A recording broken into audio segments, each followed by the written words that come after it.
Hello everyone, welcome again to fine art study. आज के इस वीडियो में हम DTPLSB सिलेबस से यूनिट जो हमारा 6 है वो कवर करेंगे। जो रहेगा हमारा यूनिट 6 का जो टॉपिक फर्स्ट है वो रहेगा definition, meaning and classification of art and visual art. तो वन बाय वन जो जितने भी फर्स्ट टॉपिक के पॉइंट हैं वो हम कवर करते हैं। और ये वाली जो बुक है, ठीक है, इसमें जो सारे आपके पॉइंट्स हैं वो आपके क्लियर हो जाएंगे और काफ़ी अच्छे इसमें नोट्स हैं, वन लाइनर है। तो आप वीडियो को ज़्यादा से ज़्यादा शेयर कीजिएगा। स्टार्ट करते हैं। और ये बहुत बेसिक सी चीज़ है, आपने पहले पढ़ी हुई होगी, लेकिन आप एक बार फिर देखिएगा ताकि आपका रिवीजन हो जाए और हो सकता है कुछ नए पॉइंट इसमें हों जो आपको ना पता हो।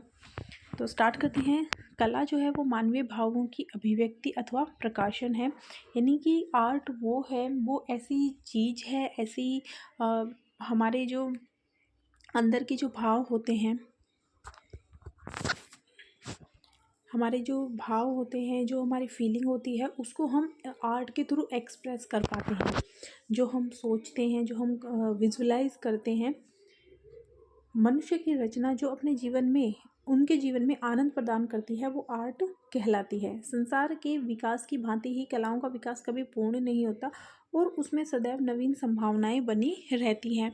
हर बार नई नई जो टाइम के साथ नई नई टेक्नोलॉजी, नई नई जो आविष्कार हैं, नई नई उसको करने के तरीके, ठीक है, ये सभी जो हैं वो दिन ब दिन बढ़ते जाते हैं। नए नए इसमें आविष्कार होते जाते हैं। कला शब्द का सर्वप्रथम जो प्रयोग है वो ऋग्वेद में माना जाता है। प्राचीन समय में कला के स्थान पर शिल्प शब्द का प्रयोग किया जाता था। कला शब्द का सर्वप्रथम यथार्थवाद जो प्रयोग है वो भरत मुनि के नाट्य शास्त्र में प्रथम शताब्दी में किया गया था। अब देखिए, अभी जो चंडीगढ़ का एग्ज़ाम हुआ था, ठीक है, आई थिंक, हाँ, जून में जो 27 जून को एग्ज़ाम था, उसमें क्वेश्चन आया था कि जो नाट्य शास्त्र है भरत मुनि का वो कौन सी शताब्दी में लिखा गया। ठीक है, तो यहाँ से आपका एक क्वेश्चन बनता है कि वो प्रथम शताब्दी में लिखा गया था। इसीलिए कई बार जो वन लाइनर है वो भी आपके लिए बहुत इम्पोर्टेंट हो सकती है। तो आपको सभी वीडियो जो हैं वो अच्छे से देखिए। कला के लिए जो आर्ट शब्द है उसका प्रयोग 13वीं शताब्दी में प्रचलित हुआ था। उससे पहले जो कला का जो वर्ड है, कला जो आर्ट वर्ड है, उसके स्थान पर शिल्प शब्द का प्रयोग करते थे। लेकिन 13वीं शताब्दी के बाद से जो है इसमें आर्ट शब्द का प्रयोग किया जाने लगा। इसकी जो उत्पत्ति है वो संस्कृत भाषा से कल धातु से मानी गई है, जिसका अर्थ होता है प्रेरित करना। यूनानी में सर्वप्रथम कला शब्द के लिए टेक्ने शब्द का प्रयोग किया गया है, जिसका अर्थ होता है शिल्प। लैटिन भाषा में आर्ट शब्द जो है वो आर्स या फिर आर्टम से उत्पन्न माना जाता है। और भारतीय दर्शन में जो कला का रूप है वो सत्यम शिवम और सुंदरम के रूप में जाना जाता है। वैदिक साहित्य में शिल्प शब्द का प्रयोग कलाओं के अर्थ में ही हुआ है।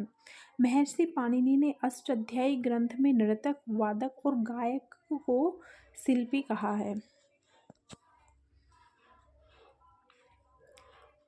प्राचीन साहित्य में कला के लिए शिल्प तथा कलाकार के लिए शिल्पी शब्द का प्रयोग किया गया है। कला के संदर्भ में शैली शब्द का प्रयोग चित्रकार द्वारा उसके विशिष्ट मार्ग के अर्थ में ही लिया गया है। शैली शब्द को संस्कृत साहित्य में रीति कहा गया है। कला शब्द का प्रयोग आजकल काव्य, संगीत, चित्र, वास्तु आदि ललित कलाओं के रूप में भी होने लगा है। जो विजुअल आर्ट है उनके रूप में इनका प्रयोग होता है। लेकिन कला के जितने भी रूप हैं, जैसे कि काव्य कला हो गया, संगीत कला हो गया, चित्र, वास्तु, इन सभी के लिए हम आर्ट शब्द का ही यूज़ करते हैं। अब इसके कुछ फेमस डेफिनेशंस हैं जो कि अलग अलग सौंदर्य शास्त्री या फिर कोई वैज्ञानिक कहें या फिर कोई जो चित्रकार हैं, ठीक है, उनके द्वारा दी गई है। जैसे कि सबसे पहले प्लेटो की, ये बहुत महत्वपूर्ण है। तो कला जो है वो सत्य की अनुकृति है, यानी कि कला जो है वो सत्य की है, नकल है। अरस्तु ने कहा है कि कला अनुकरणीय मूल है, अर्थात कला नकल की भी नकल है। हिगेल के अनुसार कला आदि भौतिक सत्ता को व्यक्त करने का माध्यम है। रस्किन के अनुसार प्रत्येक महान कला ईश्वरीय कृति के प्रति मानव के आहत की अभिव्यक्ति है। फ्रायड के अनुसार दमित वासनाओं का उभरा हुआ जो रूप है वो कला है। क्रोचे के अनुसार कला जो है वो बाह्य प्रभाव की आंतरिक अभिव्यक्ति है। टोल्स्टॉय के अनुसार भावपूर्ण क्रिया या अभिव्यक्ति को जो देखने वाले को उसी भाव में विलीन कर दे वह कला है। हर्बर्ट रीड के अनुसार कला अभिव्यक्ति का आह्लादक या फिर रंजक स्वरूप है। अभी सेम जो जून में चंडीगढ़ का एग्ज़ाम हुआ उसमें एक डेफिनेशन भी पूछी गई थी, ठीक है। तो जिसने भी ये बुक या फिर कोई भी बुक पढ़ी होगी जिसमें उन्होंने ये टॉपिक कवर किया होगा तो उसका एक ही जो टॉपिक है उससे 2 क्वेश्चन आराम से उनके सही होंगे, ठीक है। आई थिंक वो डेफिनेशन मुझे याद नहीं है, लेकिन इन्हीं में से किसी की डेफिनेशन वो पूछी गई थी। टैगोर के अनुसार मनुष्य कला के माध्यम से अपने गंभीरतम अंतर की अभिव्यक्ति करता है। मैथिली शरण गुप्त के अनुसार अभिव्यक्ति की कुशल शक्ति वो कला है। स्पिनोजा के अनुसार कला भावनाओं की पवित्र अभिव्यक्ति है। गांधी जी के अनुसार कला आत्मा का ईश्वरीय संगीत कला है। आत्मा का ईश्वरीय संगीत जो है वो कला है। वायरन के अनुसार मस्तिष्क की सृष्टि संबंधी चेष्टा ही कला है। हैजलिट के अनुसार कला कल्पनाओं और भावनाओं की भाषा है। पिकासो के अनुसार कला एक ऐसा असत्य है जिसमें सत्य का बोध होता है। आरजी कलिंगवुड के अनुसार कला जीवन की आधारशिला है, ठीक है। अज्ञे के अनुसार कला अपर्याप्त के विरुद्ध विद्रोह है। अगर आप ये वाली जो डेफिनेशंस हैं वो आप कर लेते हैं तो इनके अलावा मुझे नहीं लगता कि इनके बाहर कोई भी आर्ट की डेफिनेशन या ये जो परिभाषाएं दूसरों के द्वारा दी गई हैं वो आपकी आने वाली है। ये आपकी मोर देन इनफ है। उसके बाद आ जाता है क्लासिफिकेशन ऑफ आर्ट। प्राचीन भारत में प्रकृति से कला को पृथक करने के लिए प्रकृति को देव शिल्प या फिर ब्रह्मांडीय कला कहा जाता है।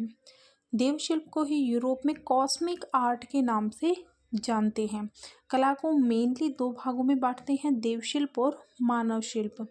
मानव शिल्प के अनुसार कला के 2 भाग हैं। पहले में चारु कला, ठीक है, जो कि उपयोगी कला होती है, और दूसरा होता कारू कला जो कि उपयोगी कला, और दूसरी होती है चारु अर्थात ललित कला।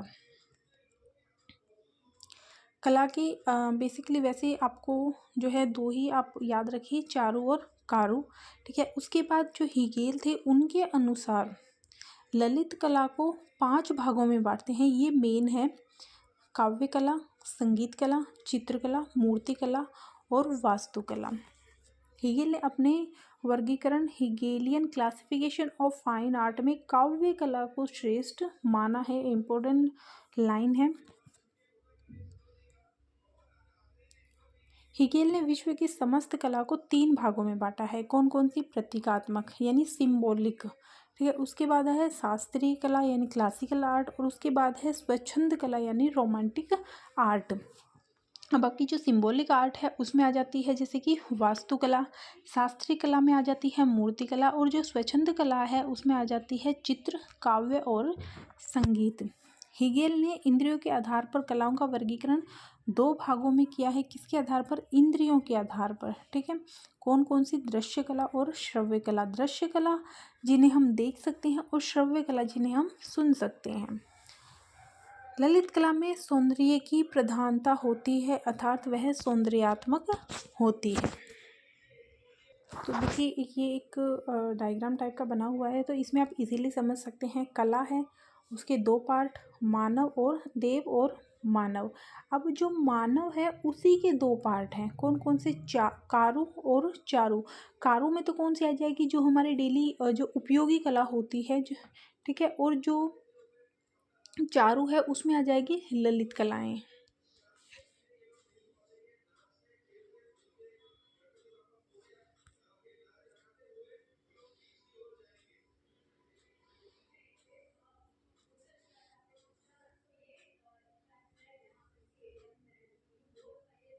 ठीक है, ये देख लीजिए। वैसे आपको मेनली ये इतना ज़्यादा आपको याद रखने की ज़रूरत नहीं है। ये आपके मेन है: चित्रकला, मूर्तिकला, स्थापत्य कला, काव्य कला और संगीत कला। ठीक है, ये आपकी जो स्थिर कला हैं उनमें आ गई, और ये आपकी जो गतिशील कलाएं हैं उनमें आती हैं।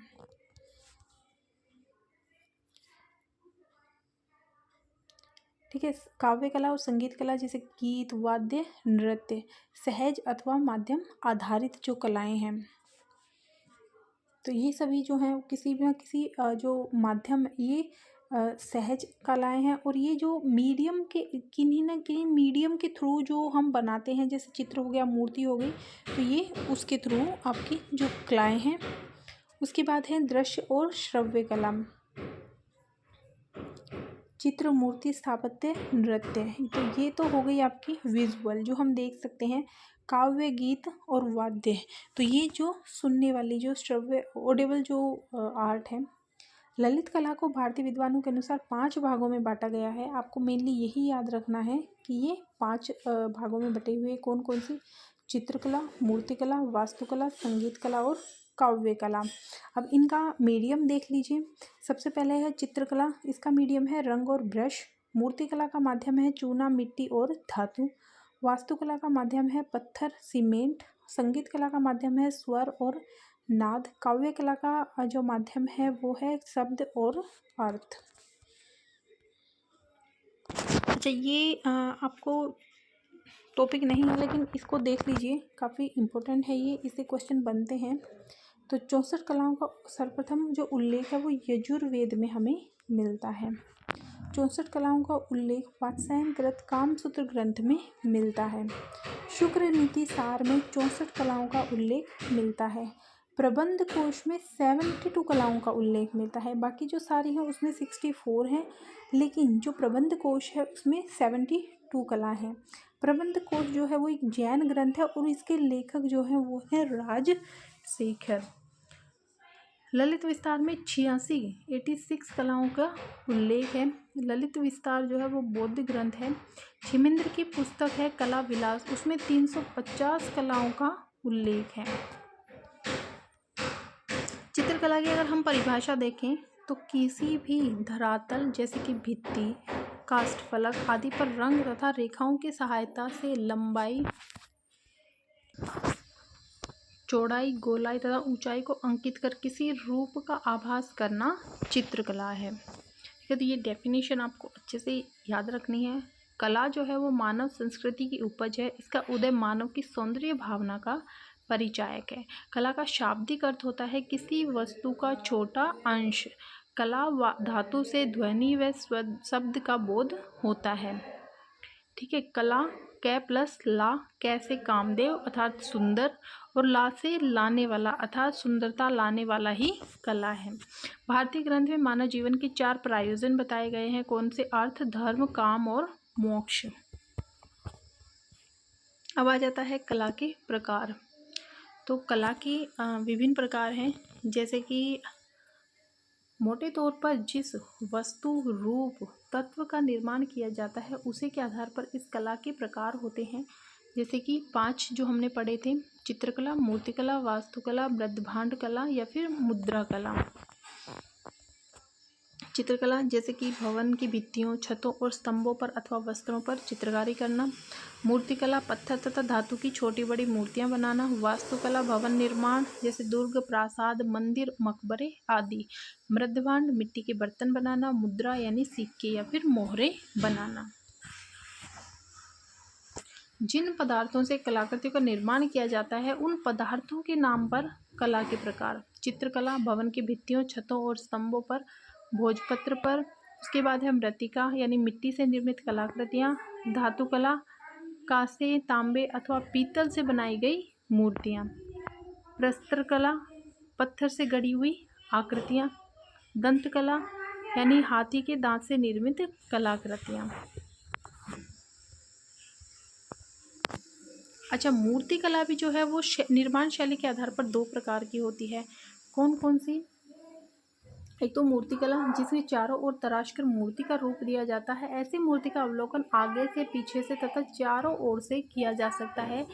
तो आपने देखा होगा कि कई मूर्तियाँ ऐसी होती हैं जिनको आप किसी भी तरफ से देखेंगे तो आपको बिल्कुल एकदम तराशी हुई, बिल्कुल अच्छे से उसमें कर्व वगैरह, बिल्कुल जो फिनिशिंग है वो चारों तरफ से होती है, ठीक है। और दूसरी है उत्कीर्ण कला, जिसमें पत्थर, चट्टान, धातु और काष्ठ के फलक पर उकेर कर रूपांतरण दिया जाता है, जिसमें आधी आकृति बनाई जाती है। जैसे आपने देखा होगा कि किसी मंदिर वगैरह में आप देखेंगे कि कोई मूर्ति है, उसके पीछे से भी पूरा एकदम अच्छे से आगे से आपने देखा है बहुत अच्छे से उसको फिनिशिंग दी हुई होती है, और पीछे की साइड आप देखेंगे कि वो जो उनका जो है, मान लो कि धनुष वगैरह है, तो वो जितना आगे की तरफ है वैसा ही उनका पीछे की तरफ भी आपको जो दिखाई देगा, ठीक है। मान लो कोई चवर वगैरह किसी की मूर्ति के उस पे है कंधे पर, तो आपको पीछे की तरफ उसका जो चवर का जो बैक साइड है वो भी आपको दिखाई देगा, ठीक है। ऐसे ही किसी की आभा मंडल बना हुआ है तो उसमें पूरी फिनिशिंग होगी। तो ऐसी चट्टानें जो है वो मूर्ति कला के अंतर्गत हैं। और दूसरी जो उत्कीर्ण आती है, इसमें जैसे कि मान लो कोई चट्टान है, ठीक है, उसमें उन्होंने सिर्फ उसको आगे आगे से उसका रूप दे दिया है, बाकी वो जो पीछे की चट्टान है वो ऐसा का ऐसा है, तो वो आ जाती है उत्कीर्ण कला के अंतर्गत। इसमें पत्थर, चट्टान, धातु और काष्ठ के फलक पर उकेर कर रूपांकन किया जाता है। इसमें आधी आकृति बनाई जाती है। इसे अर्धचित्र भी कहा जाता है। और इसकी भी दो शैलियाँ होती हैं, एक तो होती है हाई रिलीफ और एक होती है लो रिलीफ। इसमें गहराई को उभारा या तराशा जाता है ताकि आकृतियों में अधिक उभार आए, और लो रिलीफ है, इसमें हल्का सा तराशा जाता है ताकि आकृतियों में जो चपटापन है वो रहता है, ठीक है। बाकी ये इसकी कुछ विशेषताएं हैं भारतीय चित्रकला की, जैसे धार्मिकता, आध्यात्मिकता और अंतःकरण की प्रेरणा, कल्पना प्रियता, उसके बाद प्रतीकात्मकता, आदर्शवादिता, रेखा व रंग और अलंकारिता, ठीक है। तो ये इनकी कुछ विशेषताएं हैं, तो ये पॉइंट आप एक बार देख लीजिएगा। बाकी आपका जो यूनिट 6 का जो फर्स्ट टॉपिक है वो आपका यहाँ से आपका पूरा क्लियर हो जाएगा। नेक्स्ट जो एस्थेटिक वाला पोर्शन है वो हम नेक्स्ट वीडियो में कवर करेंगे। और इसमें आप एक पॉइंट और देख लीजिए कि भारतीय जो चित्रकला है वो रेखा प्रधान है, ठीक है। तो ये वीडियो हम यहीं पर ख़त्म करते हैं। नेक्स्ट वीडियो में एस्थेटिक जो आर्ट है हमारी वो कवर करेंगे। Thank you.